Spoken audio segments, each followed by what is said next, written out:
Professor Mortimer Sellers is Regents Professor of the University System of Maryland and Director of the University of Baltimore Center for International and Comparative Law. He holds an A, B, and JD from Harvard University and a BCL and DPhil from Oxford, and is past president of the International Association for the Philosophy of Law and Social Philosophy. He has written many books, including American Republicanism, Republican Legal Theory, and Republican Principles in International Law. We discussed Roman republicanism.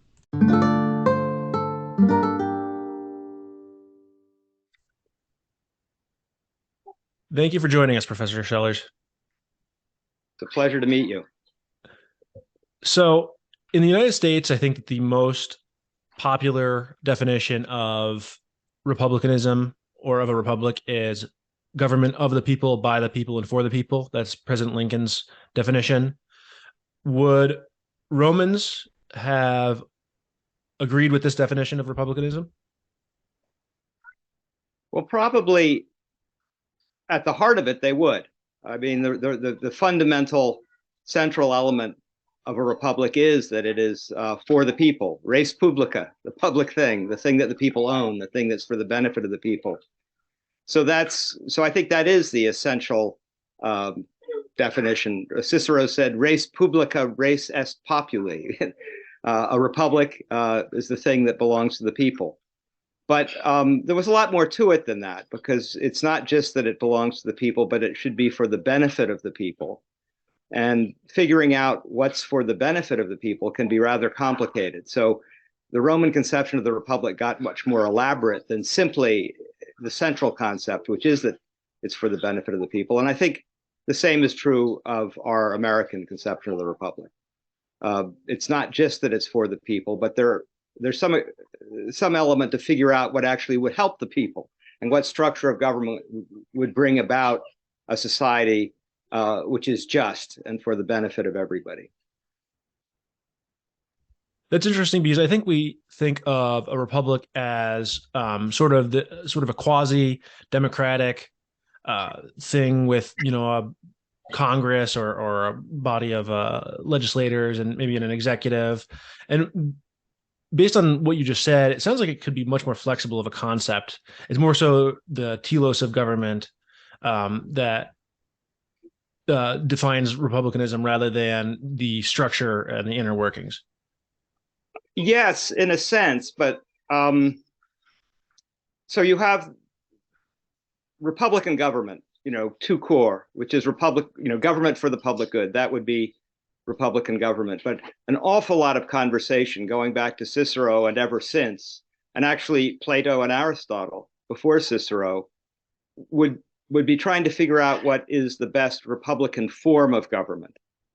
So I think as long as there's been a concept of the republic, there's been an effort to construct a constitution that would get us a republic. So this question of the Republican form of government is really important. And I think any polity that doesn't involve the people in some way in the government would not be easy to call that a republic. But the best republic in Britain, at least according to the British, in the 17th and 18th centuries, was Britain, which had a king. And they said we're the best republic in the world with a king at the head of it. So there's some flexibility in the concept. But I think if you don't have at least some kind of parliament, it would be hard to call it a republic. Okay, that makes sense. You mentioned, speaking of parliament, and you mentioned the involvement of the people in Republican form of government. Can you discuss who the people were in the Roman Republic, who were able to participate in the government? Who was the people that this government was set up for? Well, the people means the citizens in Rome. So the people of Rome were the citizens of Rome. And that's all the citizens. If you go to Rome, you'll see still on street corners SPQR, Senatus Populusque Romanus. And that means the Senate and the people of Rome. So you had the people, but you also had this narrower group, the Senate, which had a great deal of authority and was extremely powerful and influential. So the people are an essential element in Republican government, but you have these other elements too, like, for example, the Senate. And there were people in Rome who weren't citizens. But the story of Rome is the story of an ever expanding citizenry. And that's also true of the United States. When the United States was founded, there were a lot of people who were excluded from government. And the history of the United States as of Rome is the history of realizing that more and more people should be included and should have all the rights that citizens have. That's helpful. Thanks. So maybe we can shift gears a little bit here now that we have these definitional concepts on the laid out here and start talking about where the Roman Republic came from. And I'd like to approach this in two ways, first historically and then theoretically. Can you discuss, as a historical matter, how the Roman Republic was formed, from what it was formed, and maybe why that might matter? Sure. But since we're sort of doing whatever we want, let me go back even further to human nature and right and wrong and the fundamentals of government. I think it really is true that no government is just that doesn't serve the public welfare, which is to say the welfare of everybody subject to its rule. I think it's obvious to all human beings that that's the case. If you are subject to a government that is not ruling at all in your interest, if you're in fact oppressed by government, you resent it. And that's true in every polity everywhere in the world. And in fact, if you're being oppressed by government, you should consider revolution. So that's always in the back of anyone's mind. It's also true that there have been, since the beginning of humanity, many governments which were not just. Perhaps most governments have been run primarily for the benefit of whoever had power. And that's how it was in Rome, as it was in many other places. So Rome was run by kings. The kings were actually foreign from the standpoint of Romans. In other words, the Romans were Latin-speaking people from Latium, and they were ruled by kings who were Etruscans and spoke a different language and had a different culture. So it's not surprising, the two cultures sort of merged, but it's not surprising that there was some tension between the kings who were running in their own private interest, running the government for their own benefit, and the Roman people who resented it. And the beginning of the Roman Republic begins at the moment when the people rise up against the kings. And this was far enough ago so that the moment is a little bit mythical. So we can't be sure that the story that's told is exactly as it happened. But the story that's told is that the king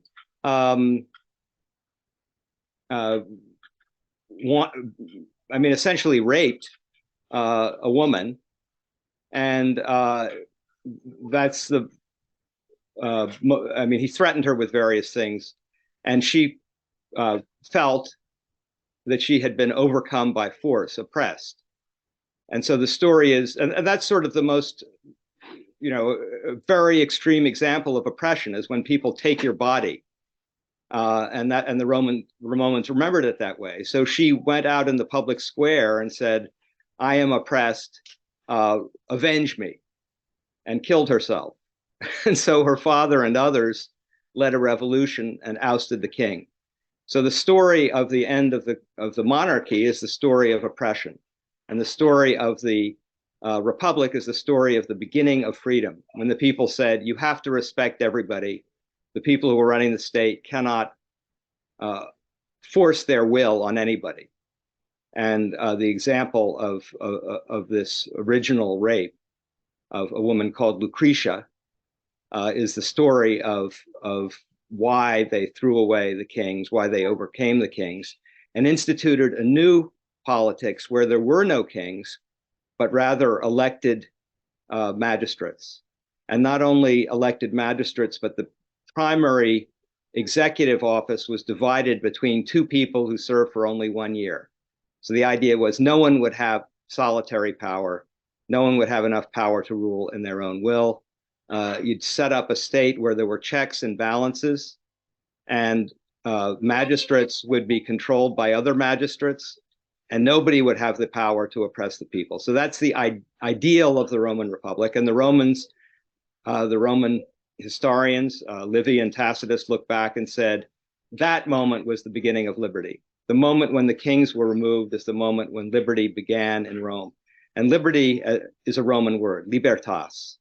So we, the French, anyone who speaks of liberty, we're evoking this Roman concept, which means life without a master. To be a full citizen is to have liberty. To be a free and equal citizen with other citizens is to have liberty, or at least that was the Roman conception of it. That's quite interesting. It's interesting to hear sort of a founding story like that. Whether or not it's historically true, I suppose, isn't the point.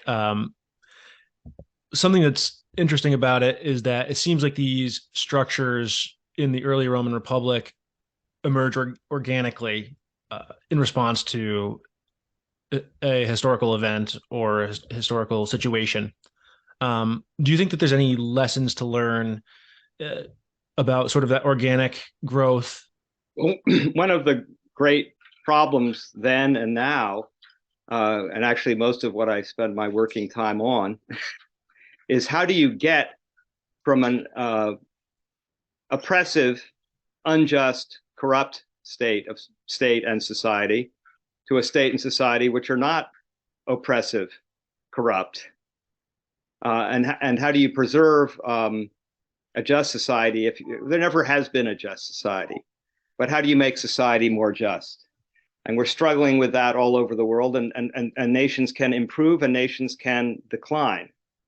So in the Roman case, Rome did improve because they had established early this principle that government should be for the public welfare. When magistrates tried to exploit their position, there tended to be a strong response, and new institutions would develop to control the new magistrate who now was trying to exploit their position. So throughout the history of the Roman Republic, you see new magistrates invented, you see new rules created, and the aim is always to control power. So that power, you need power, someone must have power, the state must have power to achieve justice. At the same time, anyone who has power has a tendency to abuse it. And so you try to create structures of government that will prevent that from happening. And since every society is different, it works best if those structures are developed with a particular society in mind. So transplanting a whole set of checks and balances into a completely different society, while actually it's been done many times and is surprisingly often done pretty well, doesn't work so well if you don't take the nature of the society you're entering into account. But both, I mean, the United States, our republic, our American republic, is intended in many ways to be a copy of the Roman Republic. So in a sense, it is a transplant. But it's a transplant, we have a Senate just like Rome had. We have a Capitol Hill just like Rome had. We have a republic just as Rome did. We claim to serve liberty just as Rome did. But it's not identical to Rome, and it wouldn't have succeeded if it were. Okay, that's helpful historical background. Let's turn to some more theoretical matters. Philosophically, what do you think were the origins of the Roman Republic, whether it be in Greece, in Italy, wherever? Well, as you mentioned, there's an historical origin, which is an evolution of society in response to certain ideals. But Rome became the dominant power in the Mediterranean. And part of being the dominant power was a great deal of exposure to Greece, which was a more highly developed society at that time. And particularly Plato and Aristotle, who had given a lot of thought to structures of government. So Romans were reading Greek authors who talked about the ideals of government. And both Plato and Aristotle declared that the purpose of government was the public good, the common welfare. So when Cicero talks about the Roman Republic and writes about it, he is doing so in the light of what he knew about what had been written by Plato and Aristotle. Not that he shared their views exactly, but he was looking at the Roman structures through Greek eyes to some extent. And the same thing happened in Greek. So Greek authors such as Polybius looked at Rome, looked at the enormous success of Rome, and tried to figure out and explain how that happened. And the main explanation they came up with was the excellency of Rome's constitution. So these institutions that developed in Rome were understood by Greeks and by Romans in the light of Greek philosophy and Greek history. So there is a strong connection between what happened in Rome and what happened in Greece. There's a historical element of republicanism, but there's a philosophical element. And I care about both, and I think we should all care about both. In other words, you have to build the republic on the foundations of a particular society, but the aims are universal. Every society should have these same aims, and that aim is the welfare of everybody, excluding no one, oppressing no one. And our American Republic has had that purpose also, and should remember that purpose more perhaps than we do. Right. Very interesting. So I think we've laid out well the historical and philosophical origins and underpinnings of the Roman Republic. So I wonder if we can turn now a little bit more to the structure and the concrete form of the Roman Republic. I'm hoping you give the listeners, just in case they don't know, just a quick overview of the form of, the structure of government from the top to the bottom in the Roman Republic. I'll give a little bit of it. I mean, it's probably more elaborate than anyone really wants to know. I already mentioned the what we might call the first magistrates, the consuls. So there were two consuls annually elected, and they had considerable power. When they left the city, they acted as generals. Within the city, they were the first executive magistrates, and the republic begins when they start having consuls. Then they're praetors. That's the next level down. They're essentially acting as judges. And there was something called the cursus honorum. Maybe I'm starting at the top and going to the bottom. Maybe I should have started the other way around, because at a certain point it was regularized. And there were certain offices, and you could hold those offices only when you reached a certain age. And you wouldn't hold the next office until you'd held the previous office, if you see what I mean. So you have quaestors, you have praetors, you have consuls, and you rise through these various offices. But talking about it in as a sort of a constitutional structure, I guess you'd say, and the Romans did say this, Polybius described Rome in this way, that the consuls filled the role of the king, that they were, in a sense, the monarchical element of government. Then you had the Senate. The Senate was restricted to people who came from certain old families of great dignity. It was made up of people who had already held magistracies. And so it was an aristocratic group. And it represented, in the eyes of Polybius and Cicero, what you might describe as the aristocratic element of the Roman constitution. And then you had popular assemblies. And these are assemblies where the people gathered and voted and made decisions. And it's actually how Rome made laws. There were several different popular assemblies, and voting was highly regulated. So it wasn't one man, one vote. Rich people had more votes than poor people. So it wasn't completely democratic. Nevertheless, it was understood by the Greeks and the Romans as representing the democratic element of the Constitution. So both the Greeks and the Romans saw the Republican Constitution as being a balance between monarchy, aristocracy, and democracy. And the idea was that this mixture would control the state and guide the state to be more just. There are other magistrates I could mention. There were censors. This is something that happened after you were consul. So after you'd been at the top, again, two censors. And their job was to remove from the Senate or remove from office people who were corrupt. In other words, to purify these public offices by studying the behavior of the people who held them and making sure that they served the public good.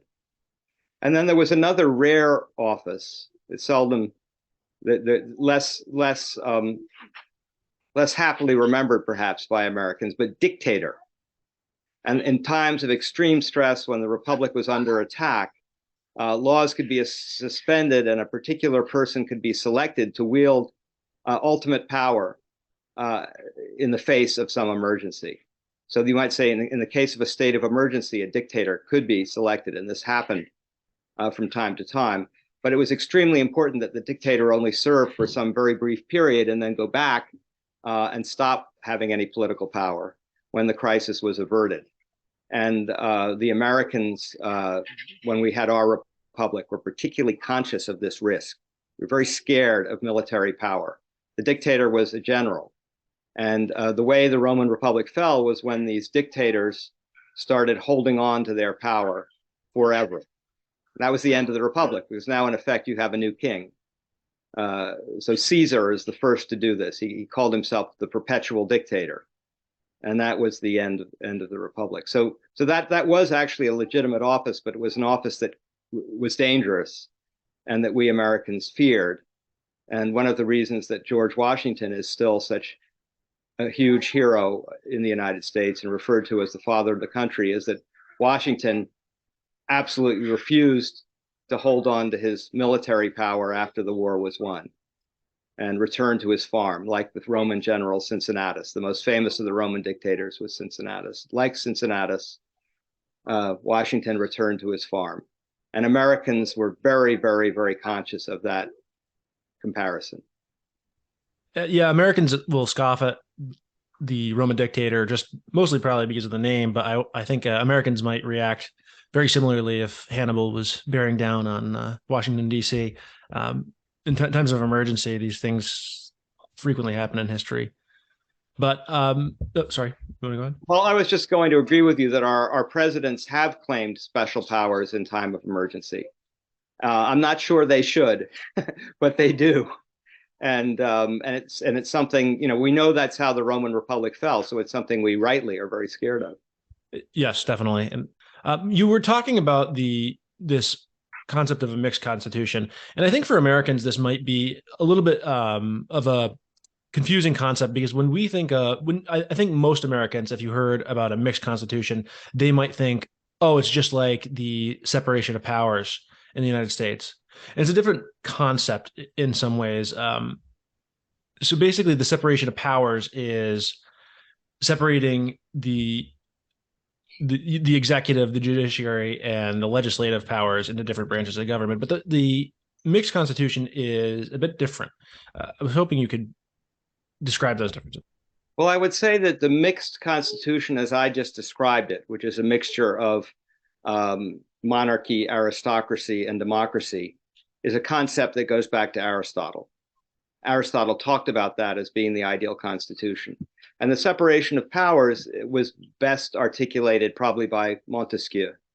At least he's the one who had the most influence on Americans. So the Romans did not self-consciously consider this concept of separation of powers.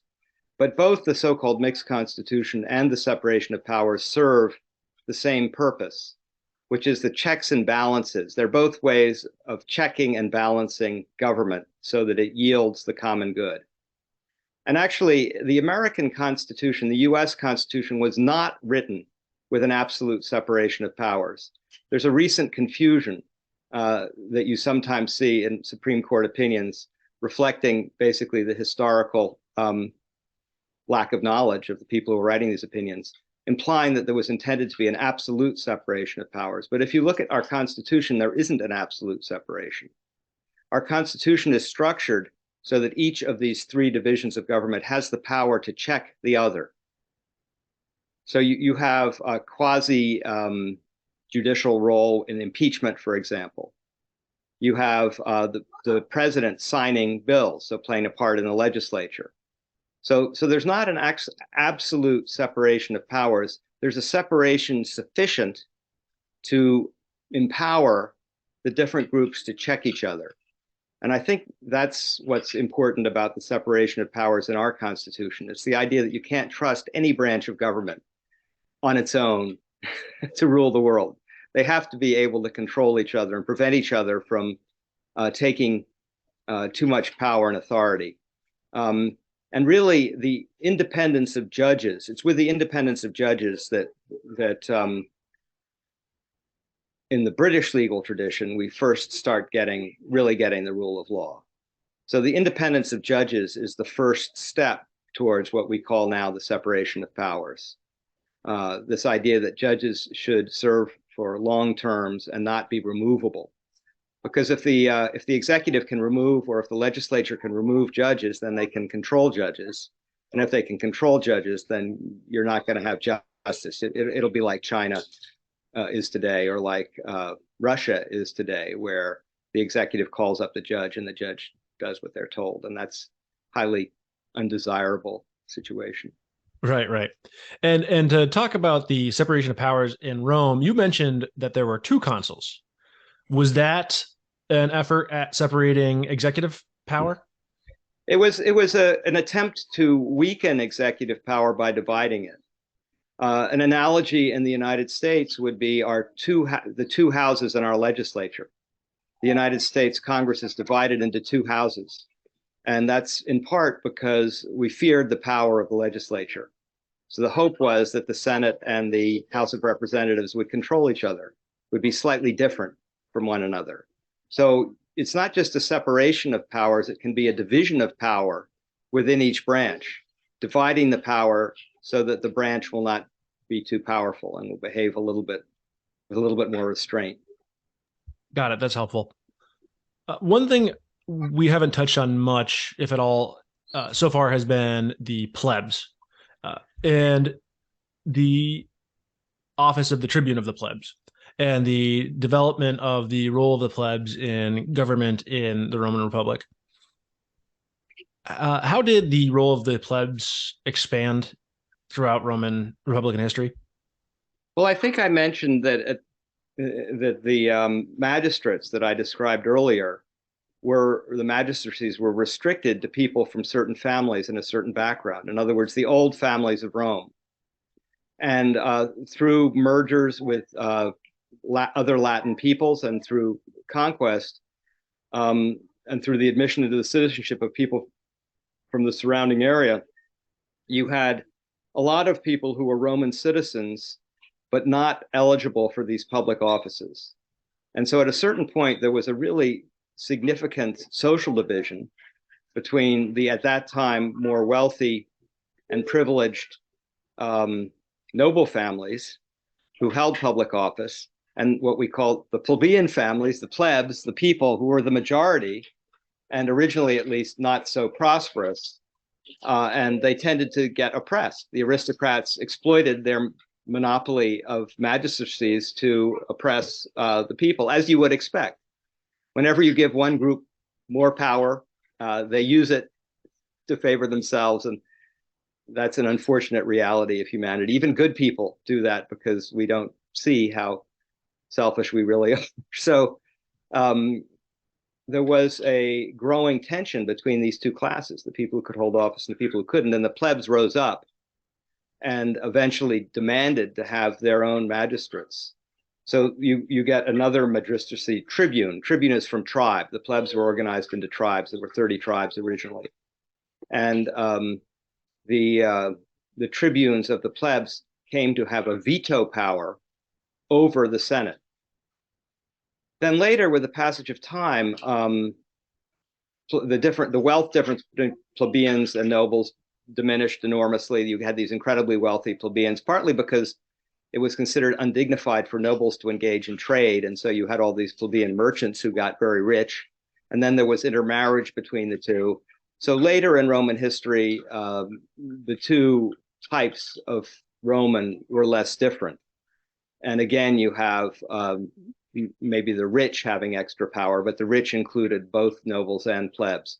So the tribunes of the plebs in later Rome are just another element in the Constitution. They don't particularly stand up for the poor as you might have expected them to, and they were perhaps originally intended to. They end up getting seduced in a sense by the Senate. And it's just another vehicle for exercising power. But because they're separate, they do contribute another check, another balance to the Roman system.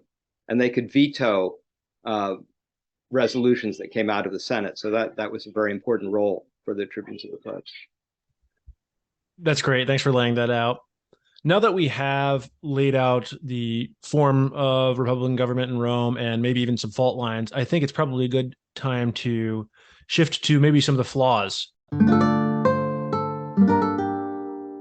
So we left off talking about the form, the structure of the Roman Republic, and maybe set up some fault lines.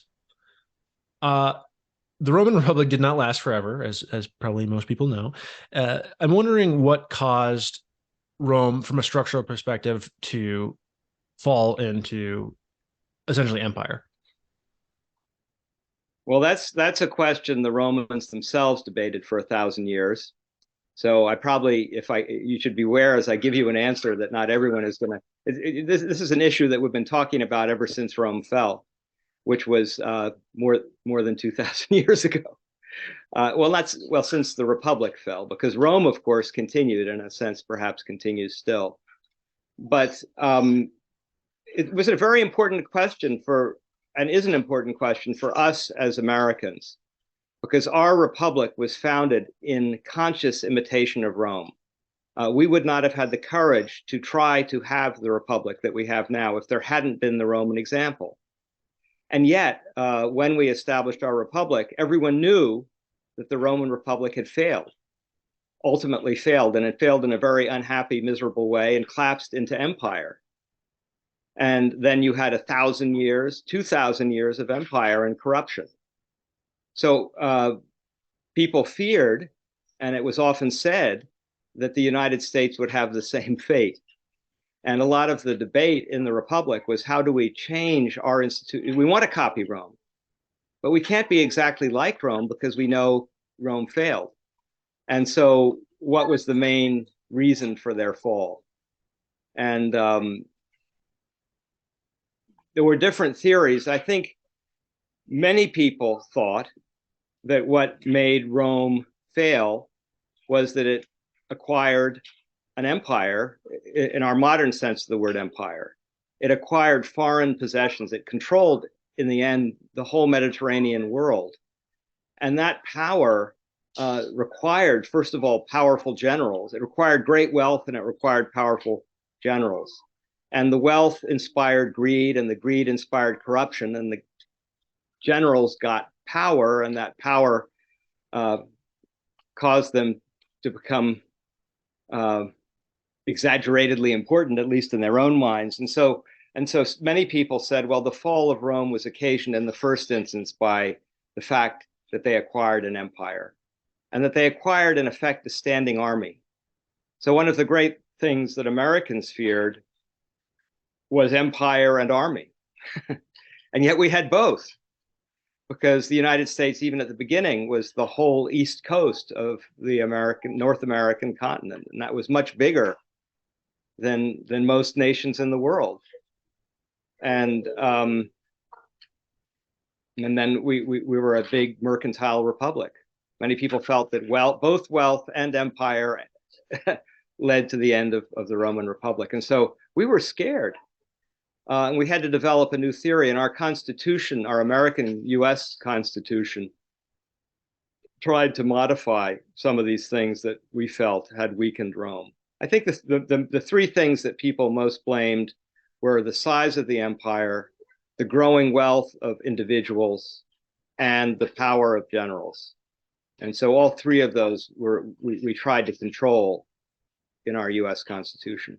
It's such a fascinating topic, especially from an American lens when we're thinking about our own constitution and our own government. I love the Gordon Wood title, Empire of Liberty, because it just so perfectly encapsulates this tension in American government. We are a continental empire. We certainly have a lot of rich people. I don't know about the powerful generals. We've had them in the past, so it's just something to always keep in mind. And I'm also interested that you talk about greed. You talk about these sort of a lack of virtue, and I think that there's sort of this Madisonian fetish too often, where if you just tune everything right, everything will run smoothly forever and there'll never be any issues. But people need to, I think a lesson of Rome is that people need to be virtuous and keep in mind political virtues for government to be successful and persevere. Well, I certainly agree with you on that point. And the founders of our republic were extremely conscious of that. They were conscious of two things. One was that virtue is evanescent. You can't have a republic. They said it again and again. George Washington said it. You can't have a republic without some level of virtue in the population. You just can't. But he said, and Madison, you mentioned Madison said the same. It's unrealistic to imagine that human beings will ever be completely virtuous, or that any republic will always have virtuous leaders. So they contemplated from the beginning the likelihood that we would have as presidents, for example, corrupt people, people who are not virtuous. So the question was, how do you set up a republic where we can survive those corrupt leaders? And that's a really interesting question. In addition to the historical and philosophical interests that you and I have been discussing, I also work as a lawyer, and as a lawyer, I mainly advise governments that are trying to reform and improve their governance. And I think that never really works unless you have a virtuous population. How do you have a more, the countries where the people are corrupt, the government is corrupt. So you have to move the two, advance them together. I agree with you about the importance of virtue. And one of the things I'm studying and working on is how do you make the public more virtuous? And I think in our republic, television and the internet have recently had, cable television and the internet have recently had a very negative influence. And an earlier era of television, I think, had a positive influence. So I think it's how these big institutions are structured has a big effect on how people think and how they understand the world. And we have to be a little bit careful and realize how susceptible people are propaganda. And so virtue can be improved, but it can also degenerate. And I think the United States is facing a moment where we should be careful of our own virtue and perhaps a bit worried about it. Right, that's well put, and that's probably a whole other podcast series that someone could do. That's well put and very helpful. So the Roman Republic collapses into an empire. Does the empire retain republican elements, though? Yes, the empire never admitted the republic was gone. So they still had a Senate, they still had magistrates, they still actually had almost all the forms of republican government, but they were all fake. The government was really ruled by the prince or the emperor. Prince meaning princeps, the first, emperor meaning the person who has imperium. So the consuls had imperium, but when you have a perpetual dictator who has imperium, then they can do what they want. And that's the beginning of the concept of empire. But the emperors always pretended to be maintaining the republic. And again, the same thing is something we perhaps should fear in our country, where we maintain the ostensible form of republican government, but power really is concentrated somewhere else. And that would be the end of our republic. That's very, very ominous. We have talked a lot about the United States and the legacy of the Roman Republic in the United States. I'm hoping we could just, as we wrap up here, broaden that out to the ways that the Roman Republic had a legacy for maybe modern political theorists, maybe in other countries. If you could just, obviously you don't have to go through the entire litany. However, if you could just give us a sense of how the Roman Republic was relevant later on, its legacy. Well, political science, political philosophy, both really begin with Rome, Greece and Rome, for good or ill. And that's everywhere in the world. So I've worked in China, Vietnam, Korea. I've worked in African countries. I've worked in South American countries. Many are self-styled republics. You have the People's Republic of China. They're claiming to be republics. And the use of that phrase is influenced by Rome. They have, of course, many different languages in which this is expressed, but what they're trying to express is this concept of the republic. And so I would say that there's nowhere in the world that wasn't influenced by Rome, and there's nowhere in the world that isn't conscious of the Roman example. I think that perhaps today that consciousness is diminishing because Americans, for example, are not educated in the same way that they used to be, and that's true everywhere else. So now, perhaps, when people think of republics, they think first of the United States and France. We're the new example. For good and ill, it's United States and France, the history of our two countries that they look at. Maybe Italy, the Italian republics. And Rome is perhaps something that's of which people are less aware today than they used to be. I would say up until the Second World War, Rome was the primary model, but perhaps now it's become the United States, for good or ill. When people think of a republic, they think of us first. But it's the same tradition, it's the same purpose, it's many of the same institutions. And the basic idea is simply, how can we get government for the good of all people, not just for the people who have control, but for everyone? And if we want to have government for the good of all people, what structures do we need to achieve it? And that question doesn't go away, and it's a question that's relevant in every single country in the world. And if the government doesn't do it, and that's the lesson of our Declaration of Independence, and that's the lesson, I think, of international law. If the government doesn't serve the purpose for which it exists, then it should be improved or replaced. And so republicanism is a very powerful theory.